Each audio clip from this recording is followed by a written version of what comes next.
ഞാൻ ഈ പറയാൻ പോകുന്ന എത്ര പേർക്ക് റിലേറ്റബിൾ ആയിരിക്കും എന്നൊന്നും എനിക്കറിയത്തില്ല. ഈ സാധനം ആർക്കെങ്കിലും ഓർമ്മയുണ്ട്? ഒരു സമയത്ത് ഇൻസ്റ്റയിൽ ഭയങ്കര ട്രെൻഡിങ് ആയിരുന്നു. അങ്ങനെ ഞാനിത് കണ്ടിട്ട് എൻ്റെ ഫ്രണ്ടിനെ കൊണ്ട് വാങ്ങിപ്പിച്ചതായത്. കഴിഞ്ഞ ഫെബ്രുവരി 7 എൻ്റെ കയ്യിൽ കിട്ടിയ സാധനമായത്. അതിനുശേഷം കുറേ റീൽ ഞാൻ കണ്ടു. ഇതിനകം ഭയങ്കരമായിട്ട് പൂപ്പൽ വന്നു പോന്നെ. ഞാൻ ഇതുവഴി ലൈറ്റ് അടിച്ചിട്ട് ഇതുവഴി നോക്കിയപ്പം ഇതിന് ഇപ്പോഴും ഒരു പ്രശ്നമില്ല. പക്ഷേ അവൾ കേൾക്കാൻ പറ്റുന്നുണ്ടാകും. അവൾ ഇതിലൊരു 100 രൂപ ഇട്ടിട്ടുണ്ട്. അതിനുശേഷം ഈ ഒരു വർഷമായിട്ട് ഞാൻ ഒന്നും ഇട്ടിട്ടില്ല. ഞാൻ എൻ്റെ നാറിയ ഫ്രണ്ടാണ്. ഒരാൾ ഒരു സാധനം എൻ്റെ ഇഷ്ടത്തിന് എനിക്ക് വാങ്ങി തന്നിട്ട് അത് ഞാൻ നല്ല രീതിക്ക് ഉപയോഗിച്ചിട്ടില്ല. അതിൻ്റെ കുറ്റബോധത്തിൽ ഞാൻ ഈ വർഷം തൊട്ട് നന്നാവാന്ന് വിചാരിച്ചു. അതിൻ്റെ ഭാഗമായിട്ട് പൈസ ഇടാം. ഈ വഴി ഇടണോ ഇന്ന് പൈസ എടുക്കാം. ഇതെൻ്റെ വേറൊരു ഫ്രണ്ട് വാങ്ങി തന്നെ. എനിക്ക് കുറച്ച് നല്ല ഫ്രണ്ട്സ് ഉണ്ട്. എനിക്ക് ഇഷ്ടമുള്ളതെല്ലാം വാങ്ങിത്തരും. കണ്ടോ, ഇതിനകത്ത് സൂക്ഷിച്ച് വെച്ചിപ്പോൾ പൈസ കാണിക്കത്തില്ല. ഇതിൽ നിന്ന് നമുക്ക് പൈസ ഇടാം. കുറച്ച് വലിയ പൈസ.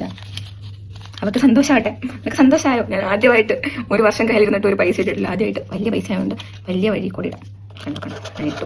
നന്നായി. 500 രൂപ ഇതിനകത്ത് കിടക്കുന്നത്. എന്നിട്ട് നമുക്കിതിൽ മാർക്ക് ചെയ്യാം. ഇതിൽ ഓൾറെഡി അവൾ ഇട്ടേക്കുന്ന ഒരു 100 രൂപ ഉണ്ടായിരുന്നു. അത് അവൾ മാർക്ക് ചെയ്തില്ല. അപ്പം ഞാൻ മാർക്ക് ചെയ്തു. അശോ, മൊത്തത്തിൽ മാഞ്ഞുപോയി. 100 രൂപ ഞാൻ ഇട്ടു. ഇവിടെ ഫുൾ 100. 1 ലക്ഷം രൂപയാക്കും. നോക്കിക്കോ, ഒരു വർഷം കൊണ്ട് ഞാൻ 1 ലക്ഷം രൂപയാക്കും. കണ്ടോ, ഇവിടെ 500. നമുക്ക് ഇവിടെ നിന്ന് അടിയിൽ നിന്ന് തുടങ്ങാം. 500. എന്നെ പോലെ നന്നാവും. ഇങ്ങനെ ആരെങ്കിലും എന്തെങ്കിലുമൊക്കെ തന്നിട്ടുണ്ടെങ്കിൽ അതിലൊക്കെ പൈസ ഇട്ട് നിറയ്ക്കാം. നമുക്ക് തന്നെ ഉപയോഗിക്കാം കേട്ടോ. അപ്പം ഇന്നത്തെ ഒരു നല്ല കാര്യം ചെയ്തു. എന്നാൽ ശരി, ഓക്കെ, ബൈ.